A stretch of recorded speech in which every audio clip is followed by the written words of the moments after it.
The journey wound through forgotten roads where the world seemed to slow with every passing mile. The landscape outside the window shifted from the familiar to the unknown, each bend in the road revealing a new secret, a new layer of history waiting to be discovered. Each mile stripped away the noise of modern life, replacing it with the gentle hush of wind through tall grass and the distant call of unseen birds. The further we traveled, the more the present faded, leaving only the echoes of what once was. As our vehicle slowed onto a narrow dirt track, anticipation settled over me like a heavy cloak.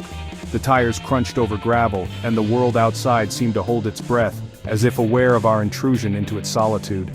The air felt heavier here, thick with stories waiting to be uncovered, and with every breath, I felt the weight of countless memories lingering in the mist.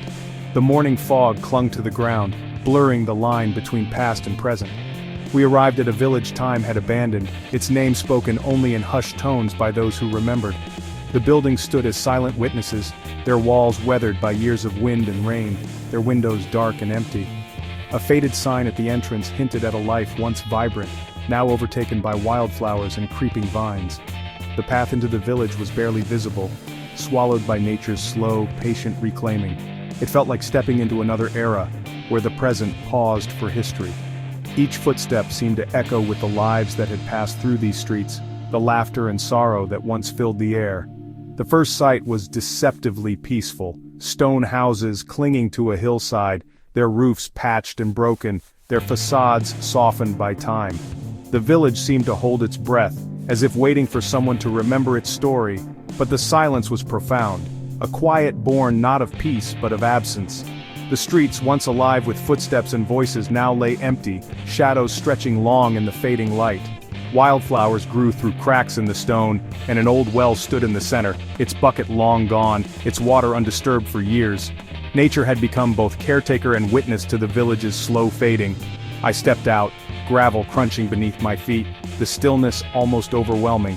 Every sound seemed magnified, the rustle of leaves, the distant call of a bird, the soft sigh of the wind. No laughter, no children, just the wind and the creak of a distant shutter.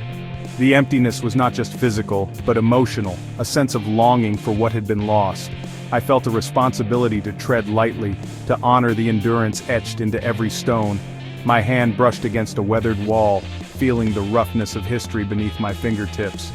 My journey had just begun, but already the weight of this place pressed upon me, reminding me that some stories must never be lost.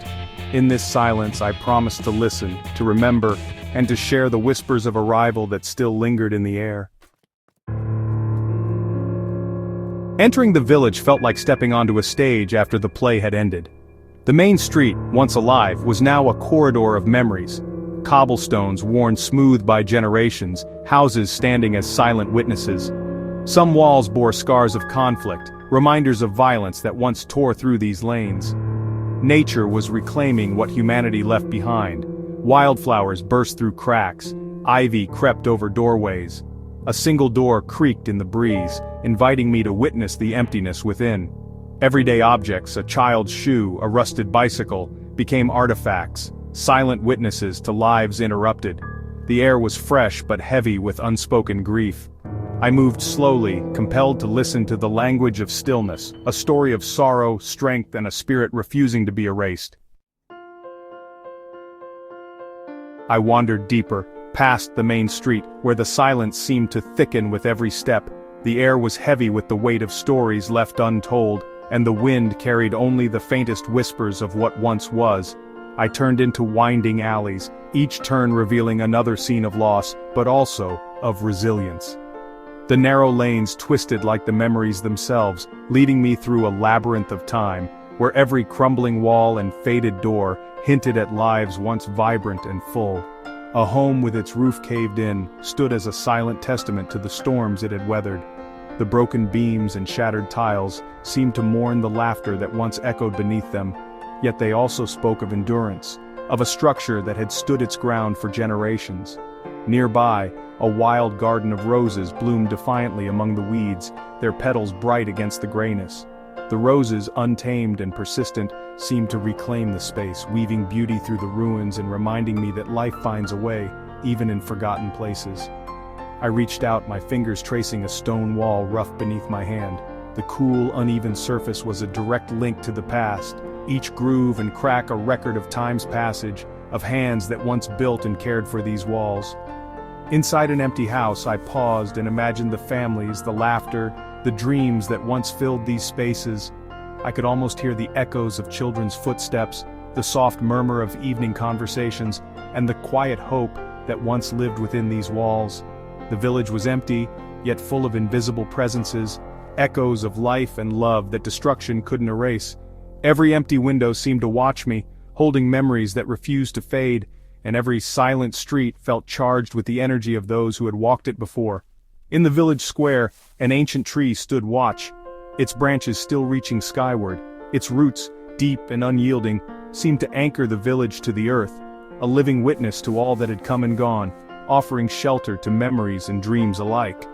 I sat on a stone bench beneath it, feeling the solitude and the dignity of this place. The quiet was profound, yet not empty. It was filled with the dignity of endurance, the grace of a place that had seen both joy and sorrow. Even in desolation, the village held a quiet strength. Sunlight streamed through broken windows and open doorways, illuminating the beauty that still lingered among the ruins, casting long shadows that danced with the past. The crumbling walls and overgrown gardens told a story not just of loss, but of endurance. Nature had begun to reclaim what was left behind, weaving green tendrils through stone and wood, reminding me that life and memory are never truly erased. My walk became an emotional pilgrimage into the heart of memory. Each step was a tribute to those who had lived, loved, and dreamed here, and a promise that their stories would not be forgotten. Here the past lingered, asking to be remembered. In the fading light and gentle mist, I felt the presence of all that had come before, and I carried their memory with me as I left the village behind. To understand this village, you must understand the war that scarred it. It wasn't a famous conflict, but a local struggle that tore neighbors and families apart. The village, caught in a strategic valley, became collateral damage in a larger game. The fighting was brutal and swift. Farmers and artisans were forced to flee, leaving everything behind. They became refugees, their community shattered in an instant. The war moved on, but the village remained empty, a ghost of its former self. No grand reconstruction followed. The world's attention shifted elsewhere. The silence here is heavy with stories of those who never returned. The history is written in bullet holes, collapsed roofs, and overgrown graves. Visiting is not just a tour, it's an act of bearing witness to wounds that may never fully heal. Near the old market, I saw movement. A solitary old man tending a small garden beside a ruined house. The air was thick with the scent of earth and memory, and the quiet was broken only by the gentle scrape of his hoe against the soil. The house, with its crumbling stones and faded walls, seemed to lean into the past, but the man's presence brought a sense of hope to the scene. His name was Elian, one of the few who returned. After years of absence, he came back to the village that shaped his childhood, determined to breathe life into its empty streets and silent homes. Most had left, but Elian's heart never truly departed. His face was a map of hardship and quiet strength. Each wrinkle told a story, of laughter shared, of tears shed, of seasons endured.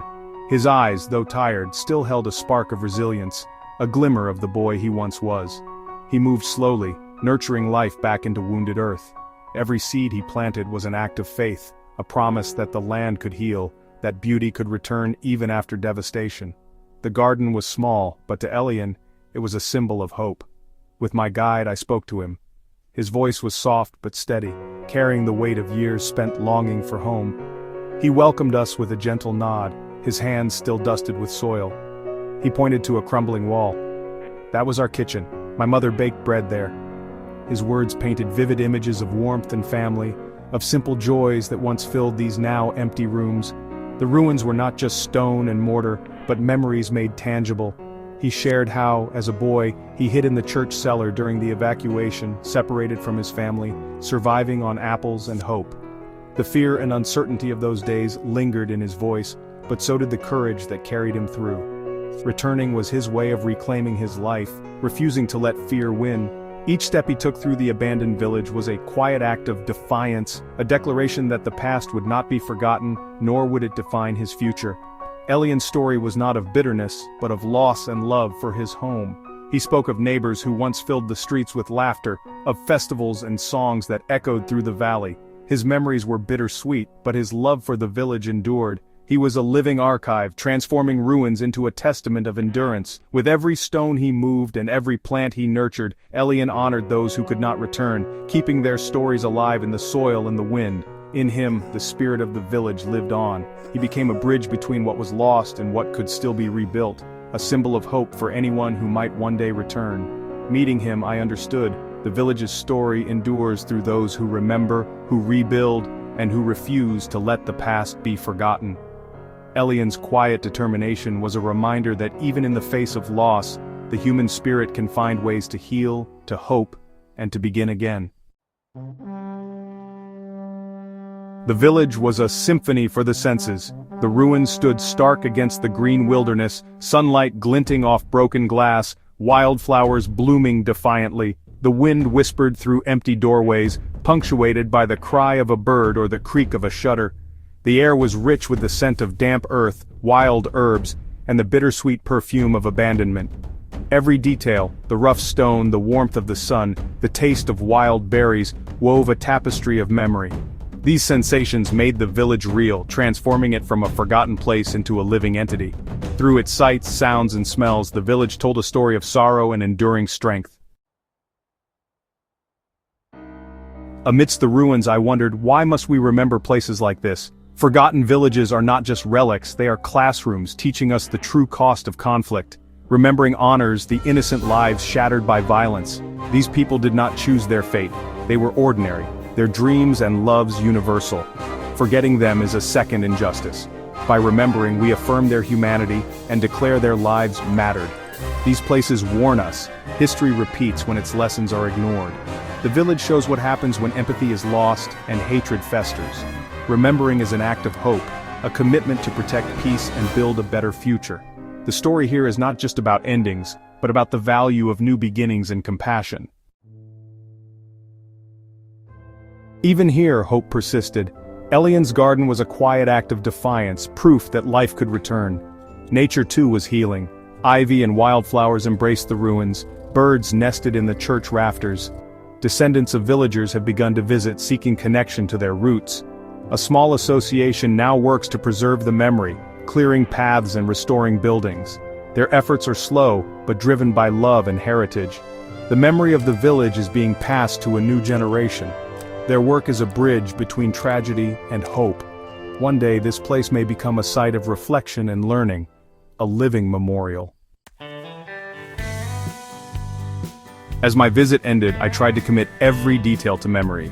The scarred walls, silent streets, Elian's face. I arrived as a visitor but left as a witness, carrying the weight of this story. I ask you to join me in a promise. Remember places like this. They exist worldwide, silent casualties of conflict, their stories fading. We must not turn away. We must honor the lives lived and lost here. Support those who preserve these histories. If you visit, do so with respect and an open heart. Share what you learn so these villages live on in our collective memory. By remembering, we fight against erasure and carry forward the lessons of the past. Even as I left, the village remained with me. A quiet echo, a lesson in resilience and a glimmer of hope.